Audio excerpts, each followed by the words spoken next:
നമസ്കാരം. പറഞ്ഞു നാവത്തില്ല 100 ആയിസാ. 5 കിലോ അരി. ഇതെന്താ മൈൻഡ് ചെയ്യാതെ പോയത്? എന്നെ മനസ്സിലായില്ല തോന്നുന്നു. ഞാനൊന്ന് താനിപ്പോ അങ്ങോട്ട് പോകണ്ട, എന്തോ ഒരു ചൊറിച്ചിലുണ്ടായിട്ടുണ്ട്.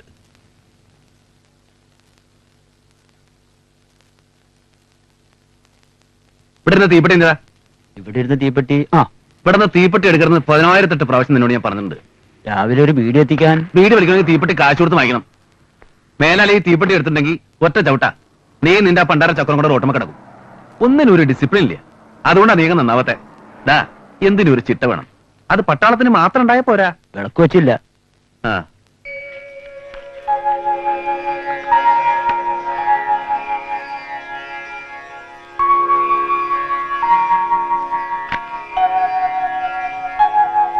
ചായവരടാ. ഗോപാലേട്ടൻ വേണമെന്ന് ചോദിക്കേ. നീ ഒന്ന് പറഞ്ഞോ.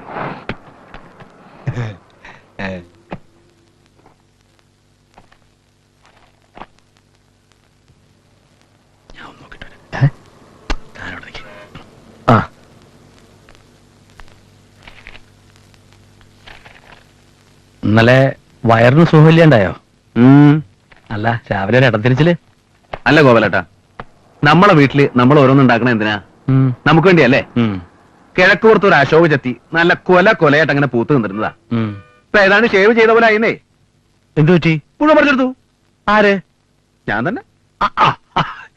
പിന്നെ നീ എന്തിനാ രാവിലെ മോഹം മുറിപ്പിച്ചിരിക്കണേ? അല്ല, നമ്മളായിട്ട് പറിച്ച് നശിപ്പിക്കുവോ? ഇതാ പഞ്ചായത്ത് ഓഫീസിന് പിന്നിലുള്ള ഏതോ ഒരു തള്ള മരിച്ചു. അവരുടെ കർമ്മത്തിന് പണ്ടാരടങ്ങാൻ പൂ വേണം. കൊടുക്കാണ്ടിരിക്കാൻ പറ്റുമോ? മുഴുവൻ അങ്ങോട്ട് പറിച്ചു കൊടുത്തു. ഇനി ചെത്തിപ്പൂവില്ലാണ്ട് ചെത്ത തള്ള ജീവിച്ചു വരണ്ട. ഇതൊക്കെ ഒരു ആവശ്യല്ലേ? അത്യാവശ്യത്തിനുള്ളത് എല്ലാ വീട്ടിലും ആവാം. എല്ലാവർക്കും മുറ്റത്ത് മണ്ണുണ്ട്. ഒരു തുളസി, 2 ചെത്തി, ഒരു ചെമ്പരത്തി ഒന്നും കുഴിച്ചിട്ടാ ഒരു കുഴപ്പമുണ്ടാവില്ല. ഈ നാട്ടിൽ എന്ത് അടിയന്തരം ഉണ്ടായാലും മേലത്തുറി സുധാകരനാര് സഹിക്കണം എന്ന് പറഞ്ഞാ ഇയാളെന്താ എവിടെ തിരിഞ്ഞു കളിക്കണേ? അതെ, ഒരാലോചന. എവിടെയാ വീടെന്ന് പറഞ്ഞേ? ഏർപ്പാളി. അതായത് ഈ പെണ്ണിന്റെ ഇയാളുടെ കേസൊന്നും നമുക്ക് ശരിയാവില്ല ഗോലട്ട. ഇതങ്ങനെ അല്ല, കേട്ടിടത്തോളം വലിയ കുഴപ്പമില്ല.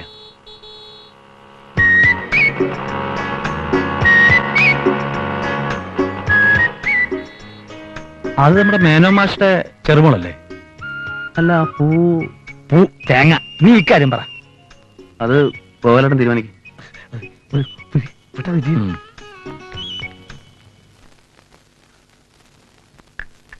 ശാന്ത എന്താ ഒന്നും പറയാത്തെ? എന്നാലും അവനൊന്നും ഇവിടെ വന്ന് കണ്ടു പറഞ്ഞൂടെ ഗോപാലേഷണ? എന്തൊക്കെയായാലും ഒരു വയറ്റിൽ പറഞ്ഞല്ലേ. അത് ശാന്തയെ ആലോചിക്കേണ്ടതല്ലേ? നിങ്ങളെ 3 പേരെ ഒരു സ്ഥാനത്തെത്തിക്കാൻ അവൻ പെട്ട പാട് ഞാൻ പറഞ്ഞു തരണ്ടല്ലോ. ഇതൊന്നും ആലോചിക്കാതെ തൻകാര്യം മാത്രം നോക്കിയിരുന്നെങ്കിൽ അവന് നിലയ്ക്കാവോ? അവനിപ്പൊ എങ്ങനെയായിന്നാ ഗോപാലേഷൻ പറയണേ? 1500 ഉറുപ്പ്യ പെൻഷൻ കിട്ടുന്നുണ്ട്. 1.5 ലക്ഷം ഉറുപ്പ്യെങ്കിലും ബാങ്കിലുണ്ട്. ഇരിക്കണ വീടും പറമ്പും 1 ഏക്കറും 30 സെന്റും ഉണ്ട്. ഞാനോ ശിവനോ സുമയോ ഞങ്ങൾ ആരും അതിലൊരു അവകാശം ചോദിച്ചു ചെന്നിട്ടില്ല. അവൻ കഷ്ടപ്പെട്ടതും വളർത്തിയതും ഒക്കെ ഞങ്ങൾക്കറിയാം. അത്ര നന്ദിയില്ലാത്തവരൊന്നും അല്ല ഞങ്ങള്. അങ്ങനെ ആരെങ്കിലും പറഞ്ഞോ? അവൻ പെൻഷനായി വന്നിട്ട് 3-4 വർഷമായി. ഒരു കുടുംബമായിട്ട് ജീവിക്കണമെന്ന് അവനുമില്ലേ മോഹം? അമ്മയ്ക്ക് വയസ്സായി. ശാന്ത വേണ്ടേ ഈ വക കാര്യങ്ങളൊക്കെ ആലോചന നടത്താൻ? ഞാൻ ആലോചിക്കേണ്ടാണോ? എത്ര ആലോചന ഞാൻ കൊണ്ടുവന്നു, ഒന്നും അവന് പിടിക്കില്ലെന്ന് വെച്ചാ. ഒടുവില് ഗംഗേട്ടന്റെ പെങ്ങളെ വരെ ആലോചിച്ചില്ലേ? ഞാൻ കരഞ്ഞു പറഞ്ഞിട്ടാ ഗംഗേട്ടൻ സമ്മതിച്ചേ. ദേ, എന്റെ ഭർത്താവായതുകൊണ്ട് പറയണല്ല. ഇന്നത്തെ നിലയ്ക്ക് ഗംഗേട്ടന്റെ വീടിന്റെ പടി ചവിട്ടാനുള്ള അർഹതയുണ്ടോ നമുക്ക്? എല്ലാം പറഞ്ഞ് സമ്മതിപ്പിച്ച് അവന്റെ അടുത്ത് പറഞ്ഞപ്പോ എന്താ പറഞ്ഞെന്നറിയോ? ഏടത്തിയുടെ ആ പൂതി മനസ്സിലിരിക്കട്ടെ എന്ന്. മുഖത്ത് അടി കൊണ്ടുപോലെ ഗംഗേട്ടന്. ഇത്തിരി കറുത്തൂന്നല്ലാണ്ട് എന്താ അവക്കൊരു കുറവ്? വണ്ണവും ഇത്തിരി കൂടുതലായിരുന്നു. അത് പിന്നെ ഉണ്ണാനും ഉടുക്കാനും ഉള്ളിടത്ത പെൺകുട്ടികൾക്ക് ഇത്തിരി വണ്ണം ഉണ്ടാവും. ആരുടെ കാര്യം പറയണേ? ഏയ്, ഞാൻ നമ്മുടെ ശാരദയുടെ കാര്യം പറയായിരുന്നു. വിഴുങ്ങിയിട്ട് ശ്രദ്ധിക്കണെന്തിനാ? പട്ടിക്ക് പഞ്ചാമൃതം ചേരില്ല. അമ്മേ, ഞാൻ പോണു. എന്നിട്ട് എവിടെന്നാ പോവാല ആലോചന? എടപ്പാളെന്നാ. നടക്കോ? അതിപ്പോ പോയി കണ്ട് അന്വേഷിച്ചാലേ പറയാൻ പറ്റും. അപ്സരസുകൾ ആരെങ്കിലും വേണമെന്നാണല്ലോ മോഹം. നമ്മുടെ കുറവുകൾ നമ്മൾ മനസ്സിലാക്കണം. എന്തേ, വെറുതെ കണ്ണീ കണ്ടവരുടെ വീട്ടിൽ ചെന്ന് കാപ്പി കുടിച്ച് പോരാന്നല്ലാതെ. ഏതായാലും കുറച്ചു നാളായി നമ്മളെ ഒരു കാര്യം അറിയിക്കണതല്ലേ. ഒരു പരാതി ഉണ്ടാവണ്ട. എനിക്കൊരു പരാതിയില്ല. എനിക്ക് ഇവരാരും വേണ്ട. ഇവരാരെയും കണ്ടുകൊണ്ടല്ല ഞാൻ ജീവിക്കാൻ തുടങ്ങിയത്. എന്നാ ഇവരൊക്കെ എന്നെ കണ്ടിട്ടാ ജീവിച്ചിട്ടുള്ളത്. 16-ാമത്തെ വയസ്സിൽ ഈ തള്ള കെട്ടിത്തുന്ന 2 പൊതി ചോറുമായിട്ട് നമ്മുടെ രണ്ടാളും കൂടെ ഇവിടെ നിന്ന് ഇറങ്ങിയതാ. ഓർമ്മയില്ലേ? EMI എന്ന് വെച്ചാൽ തേങ്ങയാണോ മാങ്ങയാണോ എന്നറിയില്ല. നിങ്ങൾക്ക് സെലക്ഷൻ കിട്ടായിരുന്നു ഭാഗ്യ. ഒരു ജീവിതം ഉണ്ടായല്ലോ. പട്ടാളാണെന്ന് അറിഞ്ഞപ്പോഴേ നിങ്ങൾ പറഞ്ഞു വേണ്ട തിരിച്ചു പോവാന്ന്. പട്ടാളെങ്കിൽ പട്ടാളം, ചിരട്ടയും നാഴിയും പോലത്തെ രണ്ടെണ്ണത്തിന് വളർത്തി വലുതാക്കണ്ടേ? പ്രായം കഴിഞ്ഞ് നിൽക്കുന്ന അവളെ കെട്ടിച്ചയക്കണ്ടേ? 17 കൊല്ലം മഞ്ഞത്തും വെയിലത്തും വെടിയുണ്ടകളുടെ നടുവിലാ ജീവിച്ചേ. ഇപ്പൊ എല്ലാരും ഓരോരോ വഴിക്കായി. ഞാൻ മാത്രം ഒരു തെറ്റ് പറ്റിയിട്ടുണ്ട് സുമയുടെ കാര്യത്തില്. അത് ഒരു ദോഷം ഉണ്ടാവണമെന്ന് വിചാരിച്ചല്ല. നിനക്കിപ്പോ എന്തിനാ കുട്ടികളുടെ ഒക്കെ സഹായം? ശാന്തയും ഗംഗേട്ടനും വരാൻ നോക്കാന്ന് പറഞ്ഞിട്ടുണ്ട്. വേണ്ടെന്നേ, എന്തിനാ നോക്കണേ? ബുദ്ധിമുട്ടി അവരാരും വരണ്ട. ഗോപാലേട്ടൻ എന്നോട് പറയണ്ട അവിടെ പോയി പറഞ്ഞതേ തെറ്റ്. നിങ്ങൾ എന്തിനാ അവളുടെ കാല് പിടിക്കാൻ പോണേ? നടക്കൂന്ന് തോന്നിയ ഒരു കേസ്, കാരണവരുടെ സ്ഥാനത്തൊരാളുള്ളത്. അതിന് നിങ്ങളില്ലേ? അത് മതി. എങ്കേട്ടൻ ഇപ്പൊ പഴയ പഞ്ചായത്ത് ക്ലാർക്കൊന്നുമില്ല, കോൺട്രാക്ടറാ. സമയം ഉണ്ടാവില്ല. എന്റെ അളിയനാന്ന് പറയാൻ കുറച്ചിലുണ്ടാവും. ആരില്ലെങ്കിലും എനിക്ക് നിങ്ങളും രാധാമണി ഉണ്ടായാൽ മതി.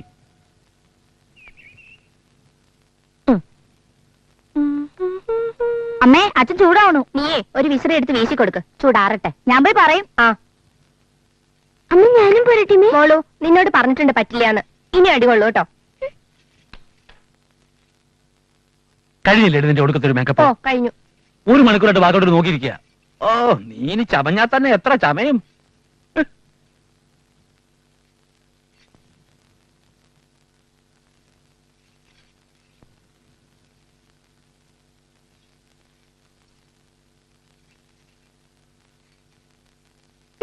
മോളെ, അടുക്കളയിൽ പോയി ഒരു ഗ്ലാസ് ജീരകം എടുത്തുണ്ടോ?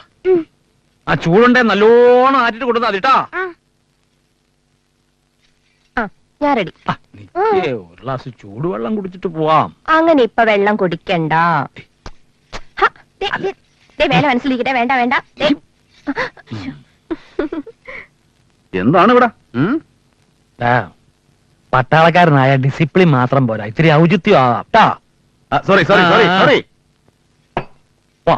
ഇതാ വെള്ളം. വെള്ളമൊക്കെ തിരിച്ചു വന്നിട്ട്. ആ, ഇന്ന് കളിക്കുന്നുണ്ട് കേട്ടോ. ആ പെണ്ണ് വീണത് തന്നെ. പോവാം പോ. നമ്മുടെ നൗഷാര ജമ്മു റോഡാണ്. ബാരിപ്പതൻ പാലത്തിന്റെ ഇപ്പുറത്ത് നമ്മള്, തൊട്ടപ്പുറത്ത് ശിവാരിജ് മലയാണ്. അവിടെയാണ് ടെററിസ്റ്റുകളുടെ സന്നാഹം. നമ്മുടെ ആർട്ടിലറി മല നിരത്തി അടിക്കാണ്. അവര് മോശമില്ല, പാലം തകർക്കണം.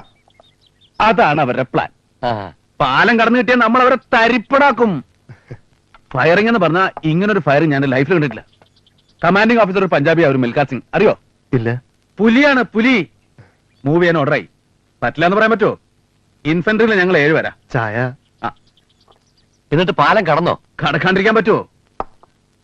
തൃശൂർ പൂര നടക്കണം ഞങ്ങൾ വിചാരിച്ചു. വെട്ടിക്കെട്ട്. പറമേക്കാവ് തിരുവമ്പാടി, തിരുവമ്പാടി പറമേക്കാവ്, പറമേ. അതെ, ആ. പെണ്ണ് കാണാനല്ലേ നമ്മൾ വന്നത്? അതെ. ആ. സോറി, ഞാൻ അങ്ങോട്ട് വിട്ടു.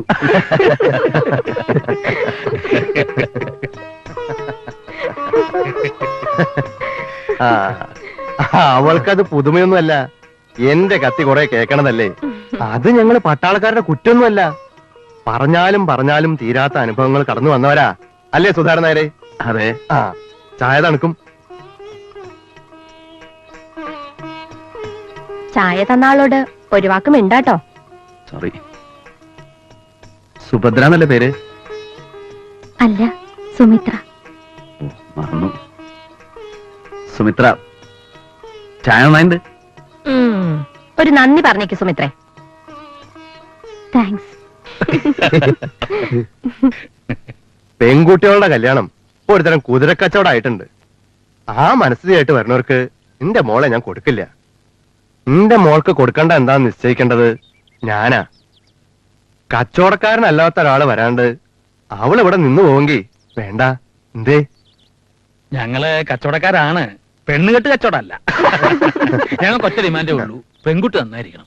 എന്റെ കുറവുകള് എനിക്കറിയാം. എന്ത് കുറവ്? പ്രായോ? ആദ്യം ഇത്തിരി ഉള്ളതാ നല്ലത്. 34-ാമത്തെ വയസ്സിലാ ഞാൻ കെട്ടിയത്.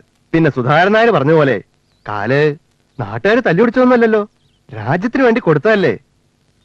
എന്റെ മോൾക്ക് അതൊരു കുറവായി തോന്നില്ല എന്നാ എന്റെ വിശ്വാസം.